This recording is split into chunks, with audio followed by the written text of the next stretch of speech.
is not AQILAH. Okay, our group, which has 5 members, has come out as Kad Sedang Berhad, a town planning consultant planning. We have a new project in which we are instructed by the Mas Tenaga Maju Development Corporation Berhad, a developer, to prepare a feasibility study report on a development land that located in a city centre. The developer give some conditions, which are the development land must commercial land and the land area must not exceed 100,000 square feet. Okay, the proposed development required by the client is a multi-story commercial building. So we chose to build a shopping center with a contemporary urban aesthetic, premium outlet features and environmentally friendly features.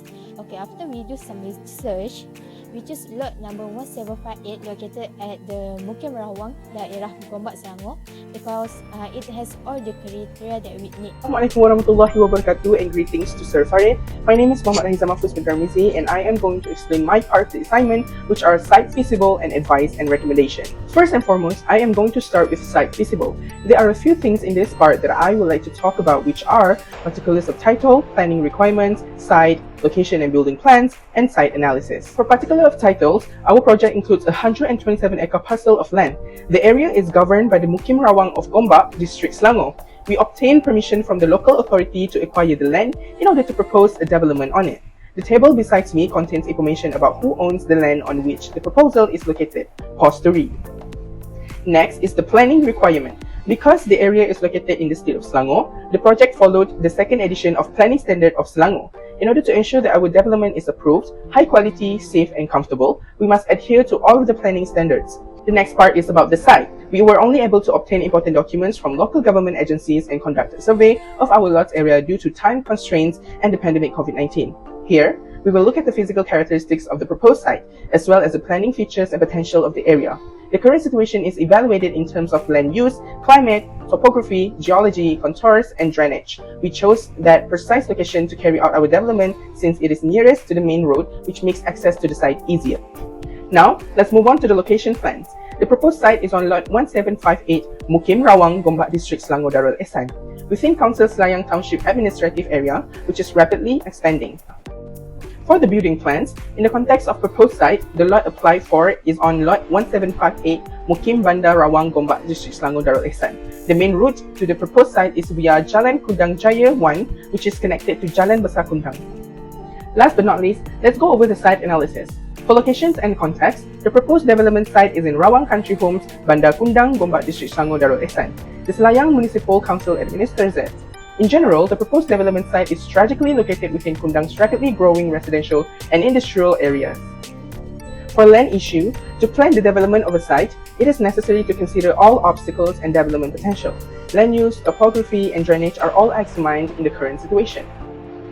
Next is about the infrastructure, which are the highways and rail networks. Because it is in a developed area, the proposed site is easily accessible. An existing road in front of the proposed site demonstrates this.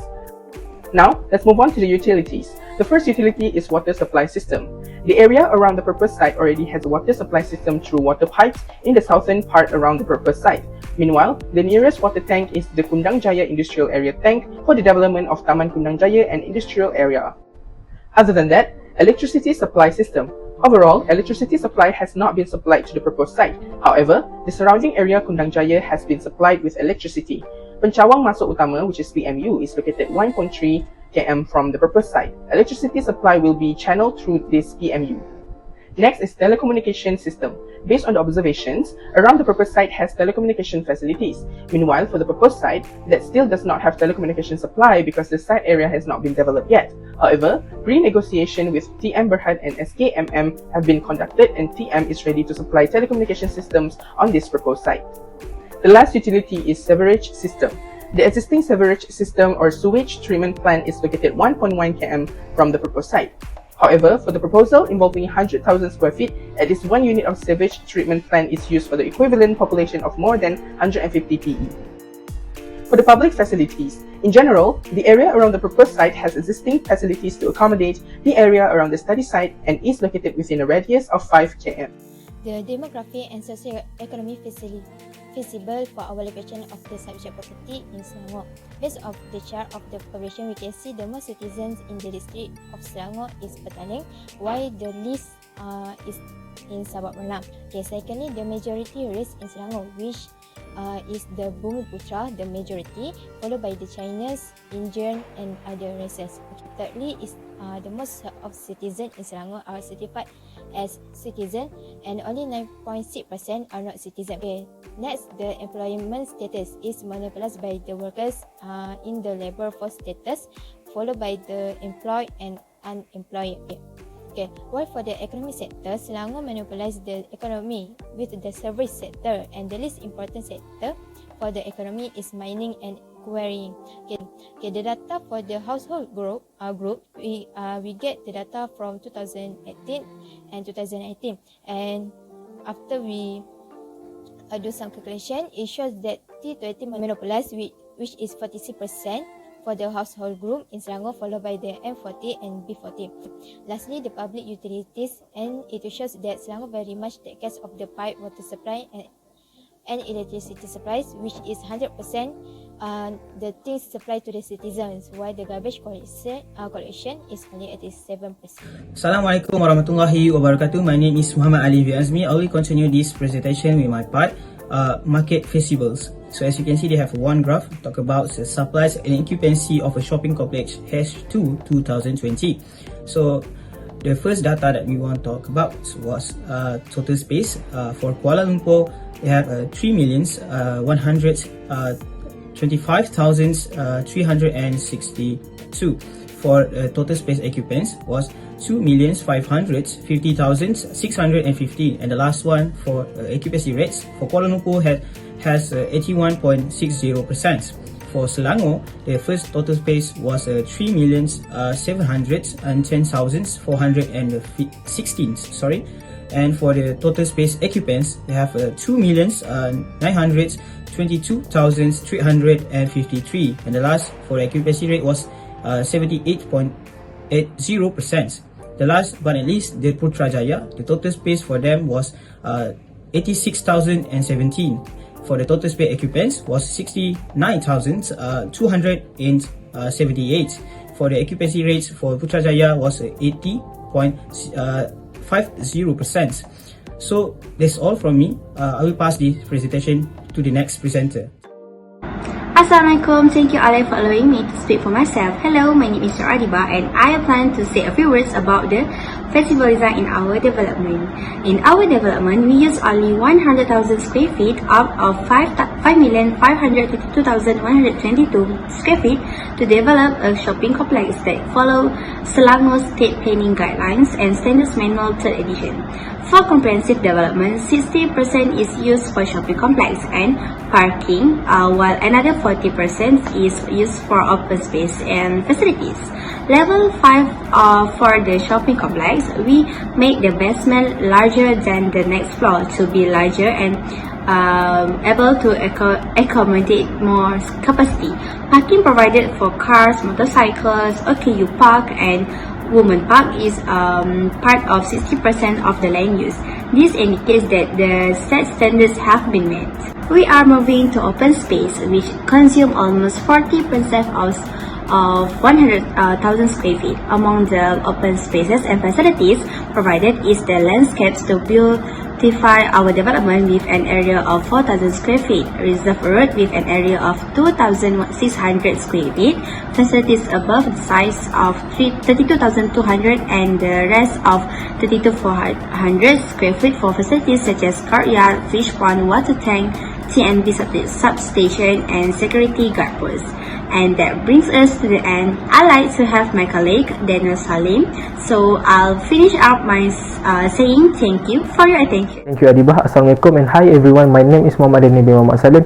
I will explain financial feasible of our proposed development. First, let's move to the development valuation. Development valuation is the valuation process that used to determine a value of development land, whether the land is potentially or ready to be developed or redeveloped. The formula of development valuation is: first, we need to minus gross development value with development cost. Then we will get residual value of development. After that, we will times with present value of 1 ringgit to get current set value or market value of the development. This method known as residual method. Second, development appraisal. Development appraisal can be defined as an objective financial viability in order to test ability of development project to fit its cost including cost of planning on obligation while ensuring an appropriate site value for the landowner and a market risk-adjusted return to the developer in delivering project. Here the formula for development appraisal.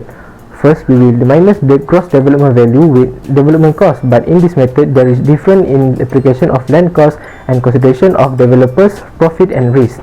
In development appraisal, we will include land acquisition, holding cost and excluding developers' risk and profit.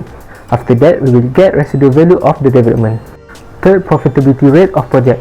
Profitability rate need to be determined in order to see rate of return on investment and cost of the development, and also to see the development profitability. According to the indicator of profitability rate, our development will able to generate profit. Since our development rate profitability is on scale of 15% to 60%, this indicate to stable profit and most profitable.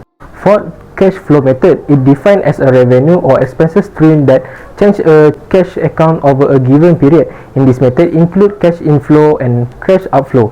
In cash flow method, divided to 4, which is payback method, discounted payback method, average rate of return, and last is discounted cash flow. Last, profitability index. It is an index that attempts to identify the relationship between cost and benefit of a proposed project. It can be derived by divide present value of future cash flow with capital invest or initial. Based on the indicator, our development profitability rate is higher than 1, which means the present value of future cash flow is lower than capital invest. Let's continue to the SWOT of our development. First tranche, our development will be first development developed on the land will be center of attention to the surrounding residents, and the mall will lead a lot of customers and visitors. Other than that, the location of our development is well chosen. This is because location of the development is strategic, which is people can easily access to the mall. Second, weakness. Since it is a very first development, it may not have a lot of attention. This is because before the development, the land was not economically active, but this problem can be solved by making an aggressive marketing of advertisement in order to let the residents know current development on the land. Third, opportunity. Our development will create a job opportunity to people surrounding, which will help improving lifestyle and income of a person. Since the mall are open, there is also lot of retails in the mall to be let. Last, threat. This development, it will be a great trigger to attract other developer in making development there. Therefore, that place will have a competition or rivalry between each developer. But this problem can be solved by fiercely maintain and increase great services of the development in order to get a good impression by customers and visitors. I think that's all from me. Let's move on to the next presenter, which is RAHIZAN. Next part I'm going to explain is in regards to advice and recommendation. For the proposed type of development, after conducting a market and feasibility study, we decided to build a 5-story shopping mall on our proposed land. Many factors were considered to ensure that this project generated revenue rather than loss. Research, analysis, and valuation revealed that the proposed development is a good fit for the surrounding commercial area. Next is target market. This project's goal is to attract and engage a large number of entrepreneurs into our commercial business market. Because of our retail centers opportunities, they are doing this operation to generate revenue. Wealthy and low-income customers will frequent the retail center because our company has never targeted a specific demographic. With both local and international brands available, this shopping mall caters to all budgets. In this way, everyone in the commercial sector can achieve their goals while also serving consumers and business. Lastly, for the development concept, eco-friendly premium outlet mall concept chosen for our proposed development. We chose to build a shopping center with a contemporary urban design, premium outlet features, and eco-friendly features. Also, we provide eco-friendly amenities and utilities like sensor flush toilets and toxic-free cleaners throughout the shopping center. This will ensure proper photosynthesis while reducing natural heat, given that green plants can help lower temperatures and increase oxygen. All from me. Now I will pass to the next presenter. Thank you. So we continue to the conclusion part. The type of developments that we chose to build at the site was a premium outlet malls concept. In outlets, Central is mostly made up of manufacturers, outlets, stores that sells their own brands at the discounts. It is critical to understand the interests of each individual's customer in order to increase the relevance of communications. Age, gender, and also the distance to the mall all add in the information of a rough segments. With access to this insight, the mall will be able to quantify the impact of the communications. This enables the malls to function more like online web shops and also marketplace. So that's all from me. Thank you very much.